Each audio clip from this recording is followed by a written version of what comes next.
Seguimos en esta tercera edición del Force Summit Reputation. Gracias a todos los que están ahí del otro lado, de forceargentina.com. Ahora estamos con Gastón Remy, empresario y emprendedor, cofundador y CEO de Nuclea. Hola Gastón, buen día, gracias por estar acá. Hola Alex, buenísimo, gracias por la invitación, un placer. Por favor, Gastón tiene la particularidad que llegando del área de la comunicación, llegó a los niveles más altos de la dirección empresarial en la Argentina, fue CEO de Dow. ¿Cuántos años? 5 años. 5 años. Y el año pasado Gastón fue noticia por un proyecto realmente muy innovador, el proyecto de impacto social de iniciativa privada más grande que se haya hecho en la Argentina. Estoy revisando un punteíto que charlábamos hoy, 60 millones de platos de comida entregados por casa, más de 6.000 voluntarios, entidades religiosas, Cáritas, curas villeros, religiones judía, evangélica, entidades empresarias y ONG trabajando juntas. Recaudaron $1.600.000 de donaciones cada 3 semanas por el lapso de 6 meses para mantener la rueda de ese gran proyecto girando. Contanos, ¿cuál fue el desafío o el aprendizaje más importante que viste vos por Seamos Uno? Mira, un poco lo nombrabas ahí en cuanto a su magnitud, su escala, el alcance que tuvo, pero sobre todo el haber motorizado un trabajo en conjunto, en común, de tantas instituciones tan diversas y diferentes, que increíblemente no pasa muy seguido en Argentina. Y ante el tsunami que fue el COVID del año pasado, cuando arranca la pandemia, la cuarentena, un sentido de propósito tan claro como el que había en ese momento, de poner el hombro y de ayudar y no mirarlas desde el balcón, como decía Rodrigo Sarazaga, que fue un motor de todo esto y el que nos convoca detrás de ese norte que era: tenemos que poner el hombro ante lo que va a ser un impacto en los sectores más vulnerables enorme. Detrás de todo eso, te decía, el aprendizaje más grande o el desafío más grande fue el cambio de mirada. Dejar de lado prejuicios, sesgos, interpretaciones, cambiar los anteojos y las formas que vemos el mundo y sumergirnos y asomarnos a una realidad dolorosísima de pobreza, de necesidad y de vulnerabilidad enorme en manera conjunta. Y eso creo que fue un aprendizaje gigantesco a nivel humano, a nivel profesional. Y al mismo tiempo, entender que los proyectos con sentido transformacional, con ganas de cambiar las cosas, pueden convocar y hacer que, te digo, la sociedad en su conjunto vaya detrás de objetivos comunes. Y eso lo logró Seamos Uno por su escala y demás. Así que realmente un proyecto muy, muy transformador para todos los que fuimos parte. ¿Qué tan relevante es poder comunicar bien un proyecto, una idea, un plan, una ejecución para atravesar y para poder superar esta grieta en lo político que pareciera dividirlo todo, o estos prejuicios frente a una realidad que muchas veces no vemos? Dentro de la comunicación, para poder organizar y armar entre tantos sectores distintos, ¿qué fue lo más difícil?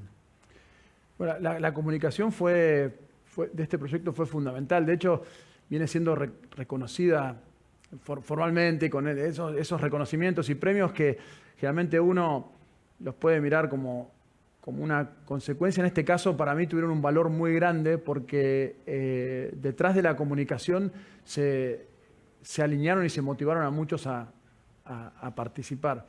Y creo que una de las claves fue dejar de lado cualquier ego de las entidades, de quién lideraba o dirigía esto, y entender que había una necesidad totalmente superior y donde la solidaridad fue lo que primó. Te interrumpo por un ejemplo. En simultáneo hubo muchos intentos por ayudar en un momento, o en el momento más dramático de la cuarentena del año pasado. Había un proyecto de empresarios de juntar en su momento $100 millones entre un grupo de empresarios de los más importantes de la Argentina. Pero ese proyecto no funcionó.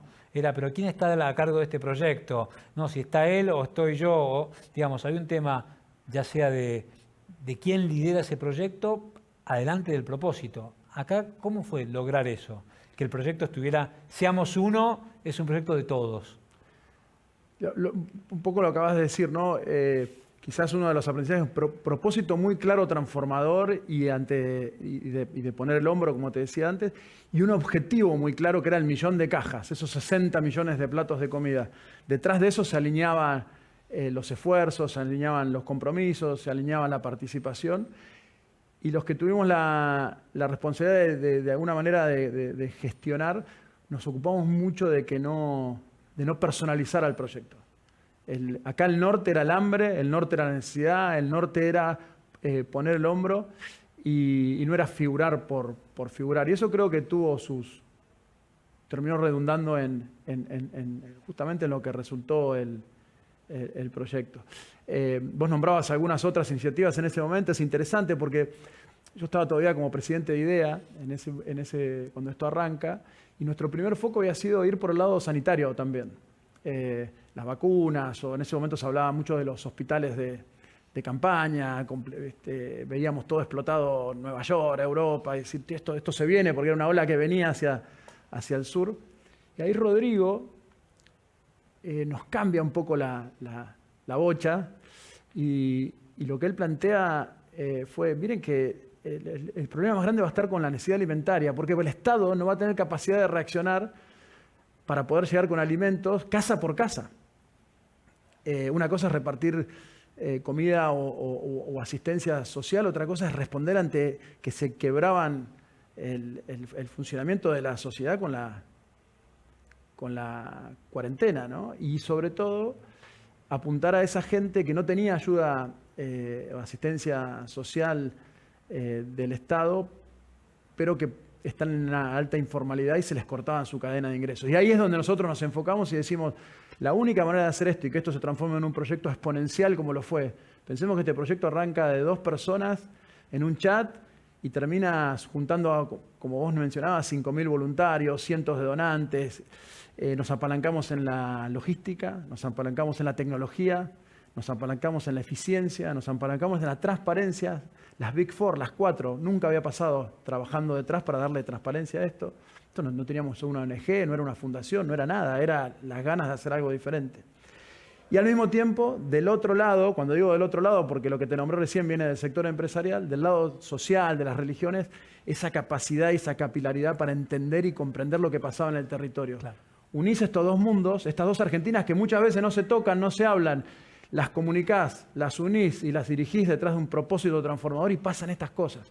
Argentina pide mucho de esto y cada vez más lo pide.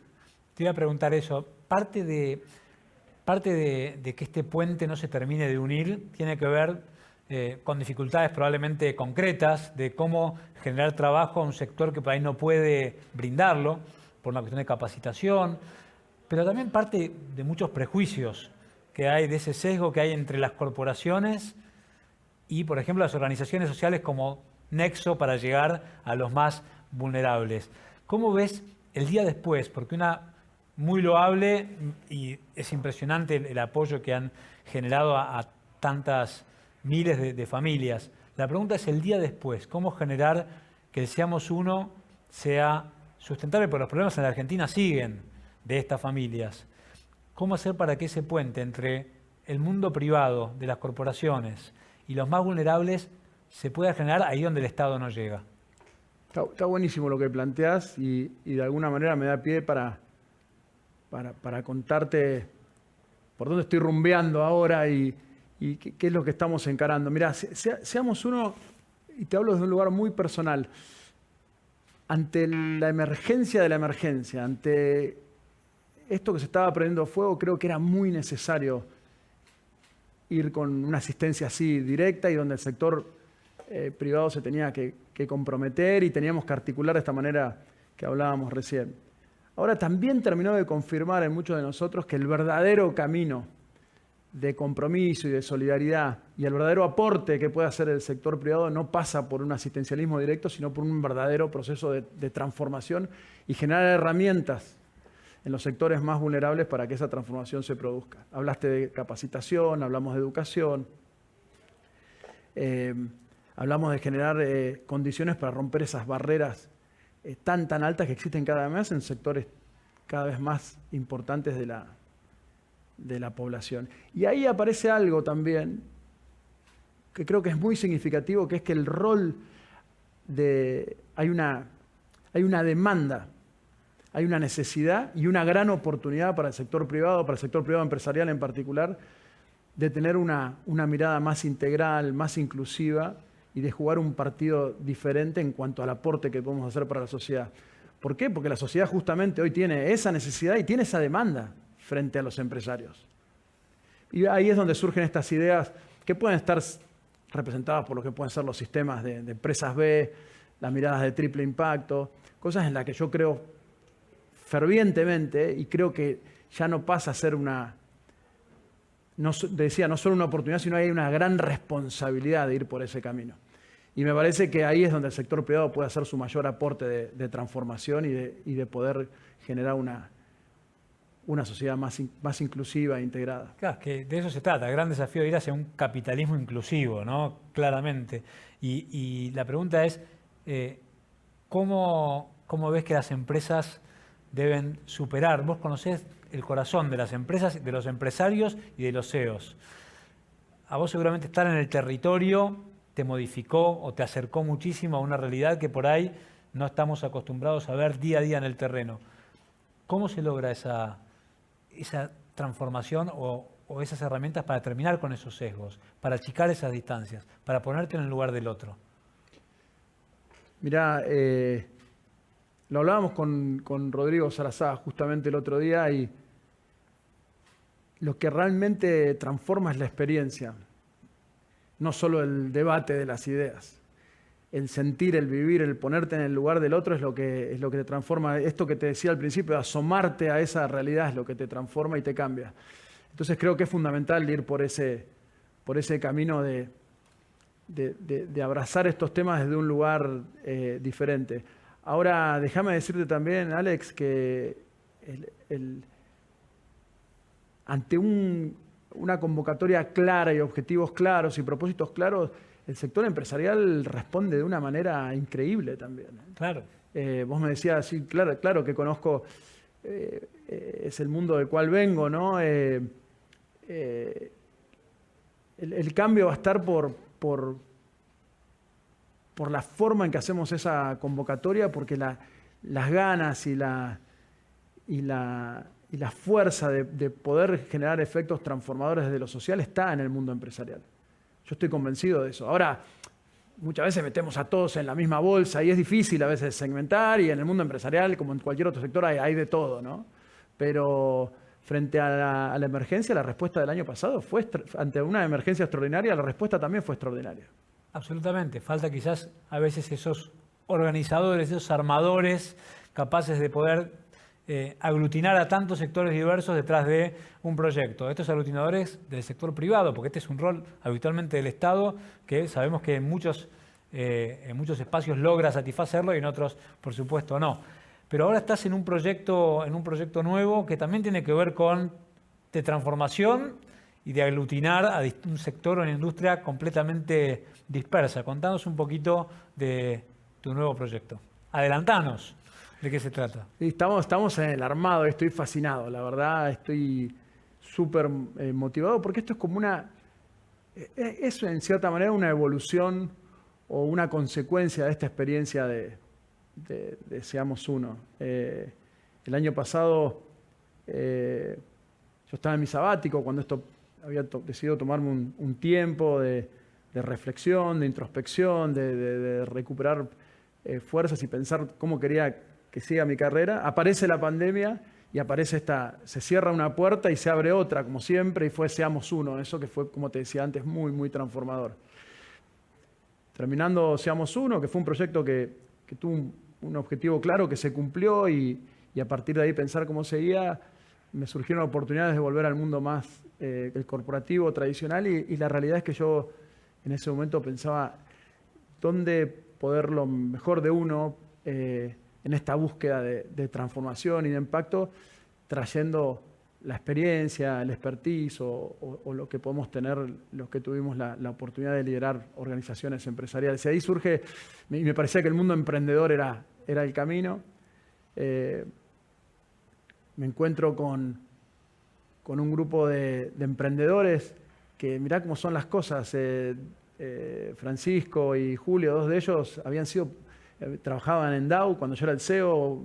Francisco era el pasante, era pasante en la compañía. Hoy este mundo te iguala y te equipara y somos socios hoy, para volcarnos a un proyecto de transformación de las condiciones en las que la gente vive, las condiciones de hábitat. Y básicamente lo que estamos creando es una gran plataforma digital para el desarrollo de la construcción y el hábitat, integrando a los principales jugadores, de los cuales estamos teniendo un apoyo increíble realmente, los principales fabricantes de materiales de la construcción, toda la cadena de valor de la distribución, con llegada, por supuesto, a través de un marketplace al usuario final. Ahora, claro, esa es una mirada más tradicional, estas tres patas, a la que se le agregan en esta lógica de plataforma el mundo financiero, fintech, las ONGs, los desarrolladores tecnológicos, los centros de formación, las universidades. Este mundo que describíamos antes, ¿no? Colaborativo, horizontal, y donde las oportunidades aparecen en los lugares más impensados muchas veces. Así que estamos detrás de ese objetivo, armando esta plataforma, estamos en pleno armado por lanzar la prueba piloto y ya proyectándonos a escalarlo por todo el país a través de la capilaridad que tiene la distribución y después salir para América Latina. ¿Y qué espacio va a tener el impacto social en este tipo de compañía? Bueno, y esto es una empresa B desde su nacimiento, en su ADN. En el momento que nos juntamos con un inversor o con ese fabricante que se suma al proyecto, con ese distribuidor, ya saben desde el primer momento que en la esencia de este proyecto está el impacto social, la responsabilidad ambiental, al mismo tiempo que la búsqueda de que esto sea sustentable económicamente. Estamos en ese proceso lindísimo de acomodar nuestros estatutos, nuestros planes de negocio, nuestro funcionamiento organizacional a las lógicas de triple impacto. Así que estamos naciendo con esa idea y es una motivación enorme. Este proyecto nuevo, Seamos Uno, tu background anterior, todos tienen en común tu paso por IDEA, tienen en común la construcción de una reputación, de un cuidado de una reputación y de un propósito. ¿Cuáles crees que son los principales obstáculos que hay a la hora de construir reputación en la Argentina? Lo he dicho en otras ocasiones, yo creo que el momento en que vivimos en Argentina pide a gritos menos ideología y más valores. Tenemos como una tendencia que a mí me llama mucho la atención, pero que es simbiótica, ¿no? De consolidar nuestras identidades a partir de las diferencias con el otro, en vez de hacerlo a partir de los puntos en común, como sociedad, lo digo, como argentino.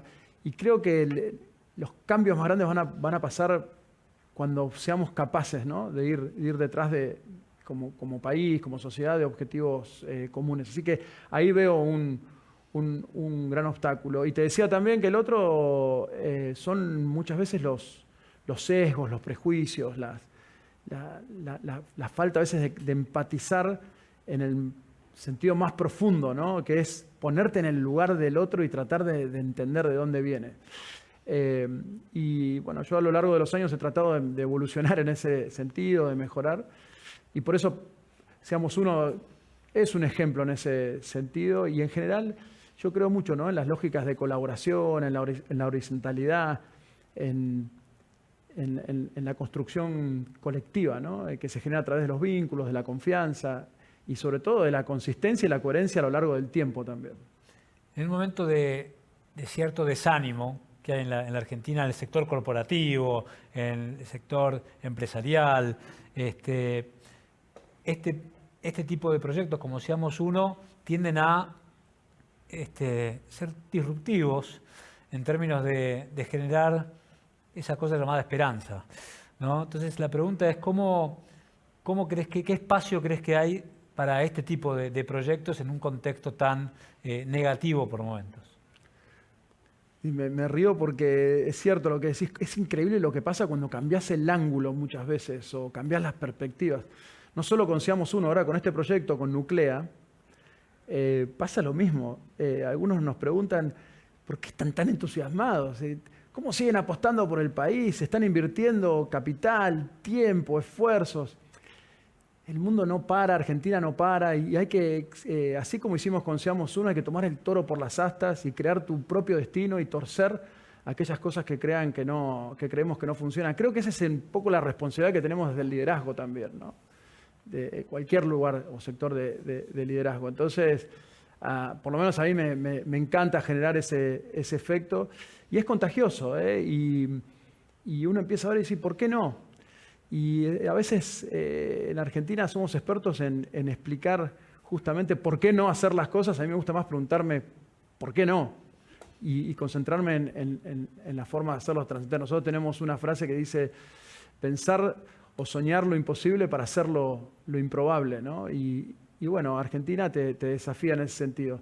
Pero también déjame decirte, Alex, que hay una ola que está viniendo desde el punto de vista de la innovación, del emprendedurismo, de la transformación digital, de la economía del conocimiento y de toda una serie de herramientas en las cuales estamos muy bien posicionados por el tipo de talento que tenemos en Argentina y sobre todo por el tipo de contexto que a veces nos provoca y nos lleva a tener que pasar por tantos obstáculos, que ahí me parece que hay una ola que puede pasar por arriba del sistema obsoleto que hoy tenemos en muchos aspectos y sectores, y lo veo como una gran oportunidad de transformación, ya no solo desde el punto de vista de lo económico, sino, como hablábamos antes, en el impacto que eso puede tener desde el punto de vista social y también desde la sustentabilidad.